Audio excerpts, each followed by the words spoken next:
வாழ்க, குருவே துணை, குரு அடி போற்றி.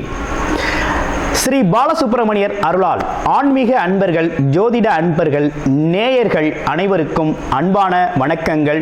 நான் உங்கள் வாழ்க வளமுடன் ஜோதிடர் ஸ்ரீ குரு சுந்தர வடிவேல். இப்போ பார்த்தீங்கன்னா இந்த வருடத்தின் 2025 மூன்றாவது பெயர்ச்சியான ராகு கேதுக்களின் பெயர்ச்சியை பற்றி முழுமையாக பார்க்க இருக்கிறோம். இவங்க பார்த்தீங்கன்னா வருகின்ற மே மாதம் 18ஆம் தேதி ஞாயிற்றுக்கிழமை பெயர்ச்சி ஆகுறாங்க.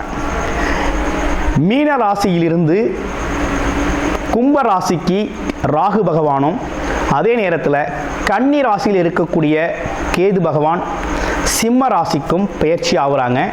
இவங்க எப்போதுமே பார்த்தீங்கன்னா ரிவர்ஸ் டைரக்ஷனில் தான் இவங்க பெயர்ச்சி பலன் அப்படிங்கிறது இருக்கும். ராகு கேதுக்கள் சாயா கிரகங்கள் அப்படின்னு சொல்லக்கூடிய இவங்களோட பலன்கள்லாம் எப்படி இருக்கும் அப்படின்னு பார்க்கையில், அதுக்கு முன்னால் ராகு கேதுக்கள் எப்படிப்பட்டவர்கள் அப்படிங்கிறதையும் சின்னதாக நம்ம தெரிஞ்சுக்கலாம். ராகு அப்படிங்கிறவர் பார்த்தீங்கன்னா உலக போகங்களை அனைத்தையும் கொடுத்து பிற்பகுதியில் அதற்கான அனைத்து விதமான வாய்ப்புகளையும் கொடுப்பார். ராகு உலக போகங்களில் அனைத்து விதமான வாய்ப்புகளையும் கொடுத்து பிற்பகுதியில் அதன் மூலமாக சின்ன சின்ன தவறுகளை செய்ய வச்சு சிறு தண்டனைகளையும் கொடுக்கறது மட்டும் இல்லாமல் கொடுக்கிறவர் தான் ராகு. கேது அப்படிங்கிறவர் பார்த்தீங்கன்னா ஆரம்பத்திலேயே பல்வேறு விதமான கஷ்டங்களையும் துன்பங்களையும் இன்னல்களையும் கொடுத்து தன்னோட பிறப்பின் நோக்கத்தை அறிய செய்து பிறகு அவங்களுக்கான வசதி வாய்ப்புகளை கொடுக்கிறவர் தான் கேது பகவான். இருவருமே ஒருத்தருக்கொருத்தர் பெரிய பலம் வாய்ந்தவர்களாக இருக்கிறாங்க. ஜோதிடத்தில் எல்லாரையும் விட மிகவும் பலம் வாய்ந்தவர் ராகு பகவான் இருக்கிறார். அதை விட ஒருபடி மிஞ்சி கேது பகவானும் இருக்கிறார். இப்போ இவங்களை தாண்டி மிகப்பெரிய விஷயங்களை இந்த ஜோதிடத்தில் செய்ய முடியாது. இந்த ராகு கேதுக்கள் அப்படிங்கிறது பார்த்தீங்கன்னா சந்திரன் சூரியனை நெருங்கி செல்லுது அப்படின்னா சந்திர கிரகணம், சூரிய கிரகணம் அப்படிங்கிறது ஏற்படக்கூடிய ஒரு அமைப்பு இருக்குது. அடுத்து ராகு கேதுக்களுக்கு இடையில் ஒருத்தரோட பிறப்பு ஜாதகத்தில் கிரகங்கள் அனைத்துமே அடைபட்டு போச்சு அப்படின்னா கால சர்ப்ப தோஷம் அப்படிங்கிற ஒரு பாதிப்பு ஏற்படும். இந்த காலகட்டத்தில் உங்கள் ஜாதகத்தில் எந்த கிரகம் உச்சம் ஆட்சி பெற்று வலிமையாக இருந்தாலும் அதோட பலன்களை முழுமையாக நம்ம அனுபவிக்க முடியாது அப்படிங்கிற ஒரு சூழ்நிலை இருக்குது. இப்படிப்பட்ட கிரக அமைப்புகளோடு இருக்கக்கூடிய ராகு அப்படிங்கிறது பாட்டனார் சம்பந்தப்பட்ட வம்சவழி சம்பந்தப்பட்ட விஷயத்தையும், கேது அப்படிங்கிறது ஆன்மம் உள்நிலை சம்பந்தப்பட்ட விஷயத்தையும், அம்மா வர்க்கம் சம்பந்தப்பட்ட விஷயத்தையும் குறிப்பெடுத்து தரக்கூடிய ஒரு அமைப்பு அப்படிங்கிறது தான் ராகு கேதுக்கள். இப்படிப்பட்ட ராகு கேதுக்கள் என்ன விதமான பலன்களை தர இருக்குது, இதில் உங்களுடைய ராசிக்கு இந்த பெயர்ச்சி பலன்கள் எப்படி இருக்குது அப்படிங்கிறத முழுமையாக இப்போ பார்க்க இருக்கிறோம். சிம்ம ராசி நேயர்களுக்கு இந்த ராகு கேது பெயர்ச்சி எப்படி இருக்குது? முதல்ல சிம்ம ராசி அப்படிங்கிறவங்க எப்படிப்பட்டவங்களா இருக்கிறீங்க? நீங்கள் காலச்சக்கரத்தின் 5வது ராசி, அதே போல் தனித்து இயங்கக்கூடிய ராசி, தனி துணிச்சல், தைரியம், தன்னம்பிக்கை அப்படிங்கிற ஒரு விஷயத்தெல்லாம் தன்னகத்தை கொண்டவர்கள். செல்ஃப் மோட்டிவேட்டட் பர்சன் அப்படின்னாக்க சிம்மராசி அன்பர்கள் தான். தன்னை சுயமாகவே மோட்டிவேட் பண்ணிக்கிறது, எதுலையும் பாசிட்டிவாக தன்னை வச்சுக்கிறது, எந்த சூழ்நிலையிலும் அந்த சூழ்நிலைக்கு தக்கவாறு தன்னோட திறமைகளை வெளிப்படுத்துறது, துணிச்சல் தைரியத்தை வெளிப்படுத்துறது அப்படிங்கிறதுல ரொம்ப சக்தி வாய்ந்தவர்கள். அப்படிப்பட்ட உங்களுக்கு ராகு கேது ரொம்ப சாதகமாக இருக்கா அப்படின்னா, கேது ராசிக்கே வந்துட்டாருங்க. ராசிக்கே வந்துட்டார். ராசியிலே கேது அமர்ந்திருக்க இன்னொரு விஷயம் என்னென்னா 7ஆம் இடத்துல ராகு அமர்ந்துட்டார். இப்போ 1, 7 அமர்ந்திருக்கிறது நல்லதா? இரண்டுமே சுபஸ்தானங்கள். அமர்ந்திருக்கிறது நல்லது செய்யுமா அப்படின்னு பார்க்கையில், ஏற்கனவே கடந்த காலத்தை பார்த்தோம் அப்படின்னா இந்த 7ஆம் இடத்துல சனி பகவான் அமர்ந்திருந்தார். கண்டக சனி பாதிப்பில் இருந்தீங்க. இப்போ என்ன நடந்து போச்சுன்னா அஷ்டம சனி பாதிப்பாகி போச்சு. அஷ்டம சனி அப்படிங்கிற ஒரு விஷயம் இருக்குது. அப்போ அது சனி பகவானால் ஏற்படக்கூடிய ஒரு அமைப்பு. அப்போ மனம் சார்ந்த, உடல் சார்ந்த பாதிப்பு அப்படிங்கிறது சனி பகவானால் உறுதியாக நம்ம வாழ்க்கையில் சில தடுமாற்றங்களை சந்திக்க போகிறோம் அப்படிங்கிறது இருக்குது. அடுத்து ராகு கேது பார்க்க போகிறோம். ராகு என்ன பண்ணிட்டாரு, 7ஆம் இடத்துல கேது ராசியிலே இருந்து நேருக்கு நேராக பார்க்குறாங்க. அப்போ இந்த பார்வை ஏதாவது எப்படி இருக்குது, ஸ்தான பலம் எப்படி இருக்குது அப்படின்னா, இந்த ராசியிலே ஜென்ம ராசியிலே கேது வந்து அமர்ந்தாலே என்ன நடக்கும்னா, தன்னோட மனதில் தனக்கு பார்த்தீங்கன்னாக்க ஆன்மீக எண்ணங்கள் அதிகரிக்கும். சுபமாக இருக்கையில் ஆன்மீக எண்ணங்கள் அதிகரிக்கும், ஆன்மீக நாட்டங்கள் ஏற்படும். சித்தர்கள் வழிபாட்டு தலங்களுக்கு, ஞானிகள் வழிபாட்டு தலங்களுக்கு போயிட்டு வர்றது, ஆசீர்வாதம் பெறுறது, ஆமாம் இந்த மாதிரி பார்த்தீங்கன்னா ஆன்மீக சுற்றுலா போகிறது, இப்படிப்பட்ட விஷயங்கள்லாம் உருவாகும். மனசில் அடிக்கடி கோவில் குளம் சம்பந்தப்பட்ட விஷயங்கள், ஆத்ம ஞானம் சம்பந்தப்பட்ட விஷயங்கள், ஆழ்ந்த சிந்தனைகள், ஆமாம் இப்படிப்பட்ட விஷயங்கள்லாம் வந்து போகும். அது வந்து நல்ல நிலை. இதே இன்னும் சில பேருக்கு சூழ்நிலை சரியில்லாமல் பிறப்பு ஜாதகத்தில் இருக்குது, சரியில்லை அப்படின்னா மனம் குழப்பமடையும், ஆமாம் புத்தி பேதளிக்கும், ஆமாம் என்ன செய்கிறோம் ஏது செய்கிறோங்கிறது தெரியாது, தடுமாற்றம் ஏற்படும். அதே போல் அம்மா வர்க்கங்கள் சார்ந்து பாட்டியார் வர்க்கம் சம்மந்தப்பட்ட விஷயங்களில் மனஸ்தாபங்கள் இருக்கும், மனக்குறைகள் இருக்கும். பார்த்திங்கன்னா மாமனார் தாய் மாமன் வர்க்கத்தில் சண்டை சச்சரவுகள் இருக்கும்.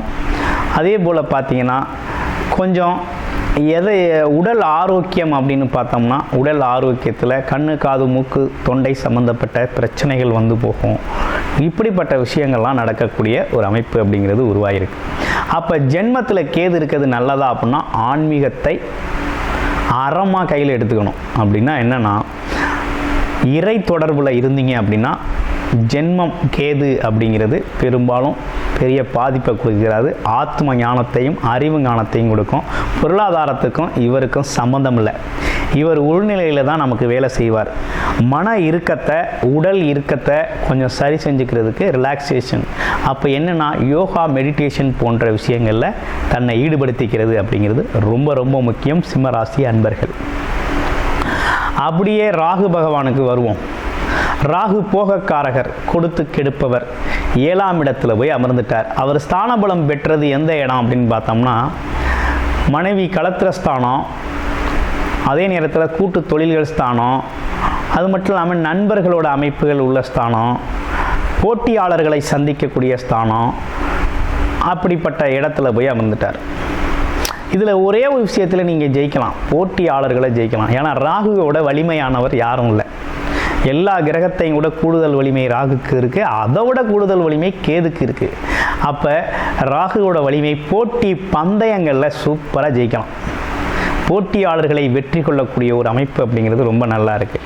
ஆனால் நண்பர்கள் நிலையும், கணவன் மனைவி நிலைகள், கூட்டு தொழில்கள் சம்பந்தப்பட்ட நிலைகளில் கொஞ்சம் கவனம் எடுத்துக்கணும். கூட்டு தொழில்களில் கூட ஒரு நல்லது ஒரு முன்னேற்றத்தை கொடுப்பார். தொழில் சார்ந்த காரகத்தில் ஒரு முன்னேற்றத்தை கொடுப்பார். ஆனால் உறவுகள் சார்ந்த விஷயத்தில் கவனம் எடுத்துக்கணும் அப்படிங்கிற மாதிரி இருக்குது சிம்மராசி அன்பர்கள். அப்போ கணவன் மனைவி ஒற்றுமை குறைபாடு ஏற்கக்கூடிய அமைப்பு இருக்குது. அப்போ ராகு வந்தார்னா என்ன நடக்கும், சந்தேகத்தை அதிகமாக கொடுப்பார், சந்தேக புத்தியை கொடுப்பார், சந்தேகம் ஏற்படும், சங்கடத்தில் வந்து முடியும். அடுத்து நண்பர்கள் மத்தியில் வாக்குவாதம் செய்ய சொல்வார், தீய பழக்க வழக்கங்களுக்கு தன்னை ஆட்படுத்துவார், மாது பிரியர்களாக தன்னை மாற்றி விட்டுருவார். இதே சில இடங்களில் பார்த்தீங்க அப்படின்னா, அதாவது சட்டத்துக்கு புறம்பான தொழில்களை கூட செய்ய வச்சுருவார் கூட்டணியாக. அப்போ இந்த மாதிரி விஷயங்கள்லாம் தண்டனையை கொடுக்குறது மாதிரி கொண்டு வந்துடுவார். அப்போ சிம்மராசி அன்பர்கள் இப்படிப்பட்ட விஷயங்களில் கொஞ்சம் கவனம் எடுத்துக்கணும் அப்படிங்கிற மாதிரி இருக்குது. இது தாங்க ரியலாக உள்ள ஒரிஜினல் ப்ரிடிக்ஷன், இப்படி தான் இருக்குது. ஆனால் இதில் என்னென்னு கேட்டிங்கன்னா, உங்களோட பிறப்பு ஜாதகத்தில் என்ன மாதிரி ராகு கேதுக்கள் அமர்ந்திருக்கு அப்படிங்கிறத பார்க்கணும். கோச்சார பலன் அப்படிங்கிறது இப்படி இருக்குது, இந்த கிரக பயிற்சி அப்படிங்கிறதும் இப்படி இருக்குது. ஆனால் பிறப்பு ஜாதகத்தில் என்ன மாதிரி முன்னேற்றம் இருக்குது அப்படிங்கிறத பார்க்கணும். என்ன முன்னேற்றம் இருக்குது அப்படின்னா, ஸ்தான பலம் நல்லா இருக்கா அப்படின்னு பார்க்கணும். பிறப்பு ஜாதகத்தில் 3, 6, 10, 11ஆம் இடங்களில் ராகு கேதுக்கள் அமர்ந்திருக்காங்க அப்படின்னா அது கிட்டத்தட்ட உங்களுக்கு யோக பலன்களை கொடுக்கும். மற்ற இடங்களில் அமர்ந்திருக்கு அப்படின்னா அதற்கான கர்ம பலன்களை அனுபவிக்கிறது மாதிரி இருக்கும். நல்வினை தீவினை அப்படிங்கிறது அந்தந்த ஸ்தான பலத்தை பொறுத்து இருக்குது. ராகு கேதுக்களுக்கு தனி வீடு கிடையாது. அமர்ந்த இடத்தோட முழு இடத்தையும் ஆக்கிரமிப்பு பண்ணிக்குவாங்க. அந்த இடத்துக்கான பலவீனத்தை கொடுப்பாங்க. அந்த ஸ்தானத்திற்கான பலவீனம் ஒரு குறிப்பாக 5ஆம் இடம் அப்படின்னா குலதெய்வத்தில் ஒரு பல்வேறு பிரச்சனை இருக்கும். சண்டை சச்சரவு இருக்கும், கோயில் பிரச்சனை. அடுத்து குழந்தைகளுக்கும் உங்களுக்குமான பிரச்சனை இருக்கும். சில பேருக்கு குழந்தை பாக்கியம் இருக்காது. அது மட்டும் இல்லாமல் சில பேருக்கு பார்த்தீங்கன்னா மன நெருடல் எப்போதுமே இருந்துக்கிட்டு இருக்கும், மன தடுமாற்றம் இருந்துக்கிட்டே இருக்கும். ஆமாம், சில பேருக்கு ஆசைகள் ரொம்ப அதிகமாக இருக்கும், அதுக்கான வழிகள் இருக்காது. இப்படி பல்வேறு விதமான சங்கடங்களை கொடுத்துருவார். இந்த மாதிரி விஷயங்கள்லாம் இருக்குது. அப்போ பிறப்பு ஜாதகம் அப்படிங்கிறது ரொம்ப முக்கியம். அதோட தசாபுத்தி அமைப்புகள் நடக்குதா அப்படிங்கிறத பார்த்துக்கணும். அதே போல் கால சர்ப்ப தோஷம் இருக்கா, அப்போ ஒரு ராகு கேதுக்குள்ளே அனைத்து கிரகங்களும் அடைப்பட்டு இருக்குதா அப்படின்னு பார்த்துக்கணும். அந்த மாதிரி கால சர்ப்ப தோஷம்லாம் இருந்துச்சு அப்படின்னா வாழ்க்கையில் எப்படி தான் நீங்கள் உச்சம் ஆட்சி பெற்ற கிரகங்கள் இருந்தாலும் மிகப்பெரிய சாதனையோ பொருளாதார முன்னேற்றமோ அல்லது உடல் நிலையில் மனநிலையில் பெரிய முன்னேற்றமோ நம்ம வாழ்க்கையில் திருப்பங்களோ மாற்றங்களோ ஏற்பட்டுறாது. அப்படியே இருக்கிற நிலையை தக்க வச்சுக்கிறதுக்கே படாத பாடுபடுறது மாதிரி இருக்கக்கூடிய சூழ்நிலை அப்படிங்கிறது இருக்குது. அப்போ கிட்டத்தட்ட உங்களுக்கு விஷயங்கள்லாம் நல்லா தான் இருக்குது, எல்லாமே நல்லா தான் இருக்குது. கேட்குறது இதில் புரிஞ்சுக்கிட்ட விஷயங்கள் என்ன அப்படிங்கிறத மறுபடியும் ரிப்பீட்டடாக புரியலைன்னா கேள்விக்குங்க. அது மட்டும் இல்லாமல் பிறப்பு ஜாதகம் சம்பந்தப்பட்ட பிறப்பு ஜாதகம் தொடர்பான ராகு கேதுக்களின் நிலை, கர்மவினை பலன்கள்லாம் எப்படி இருக்குது, அவங்களால ஆதாயம் இருக்கா இல்லை நஷ்டம் இருக்கா, நல்வினை நிறையா இருக்கா தீவினை நிறையா இருக்கா அப்படிங்கிறதெல்லாம் பற்றிய விவரமும் உங்களோட லக்கண அடிப்படையில் தசாபுத்தி அடிப்படையில் நீங்கள் பார்த்து தெரிஞ்சுக்கணும் அப்படின்னா டிஸ்பிளேல தர நம்பருக்கு கால் பண்ணி அப்பாயின்மெண்ட் ஃபிக்ஸ் பண்ணிக்கிட்டு உங்களோட முழுமையான ஜாதகத்தை நீங்கள் பார்த்து கொள்ளலாம். தெளிவு அப்படிங்கிற ஒரு விஷயத்தை எடுத்துக்கலாம். அடுத்து பாருங்க, இந்த ராகு கேது அப்படிங்கிறது சாதாரணவங்க இல்லை. ஏன்னா கிரகணங்கள் அப்படிங்கிறதே இவங்களை முன்னிட்டு தான் வருது. எப்படின்னா கிரகணங்கள் அப்படிங்கிற சூரியன் சந்திரனை இந்த கிரகங்கள் சந்திக்கையில் பார்த்தீங்கன்னா கிரகணங்கள் அப்படிங்கிறது வருது. சந்திர கிரகணம் சூரிய கிரகணம் அப்படிங்கிற ஒரு விஷயம்லாம் ஏற்படுது. கிட்டத்தட்ட இவங்க 2 பேருமே 7க்கு 7 தான் சமசப்தமாக தான் செயல்படுவாங்க. இவங்களை பொறுத்த வகையில் பார்த்தீங்க அப்படின்னா கூடுமான வரையும் இவங்க இருக்கிற அந்த 1.5 வருட காலத்தில் இவங்க வந்த நோக்கத்தை முழுமையாக நிறைவேற்றிடுவாங்க. ரொம்ப சிறப்பாக முழுமையாக நிறைவேற்றிடுவாங்க. அந்த வகையில் இருக்குது. இப்போ சிம்மராசி என்பவர்கள் பொறுத்த வகையில் பரிகாரம் அப்படிங்கிறது ரொம்ப அவசியமாக இருக்குது. அப்போ ராகு கேது பரிகாரம் அப்படிங்கிறத நீங்கள் இந்த பயிற்சி காலத்தில் உங்களுடைய ராசி நட்சத்திரம் லக்கணம் அடிப்படையில் பரிகாரம் அப்படிங்கிறது செஞ்சுக்கிறதும் தொடர் வழிபாடு அப்படிங்கிறதும் ரொம்ப முக்கியம்.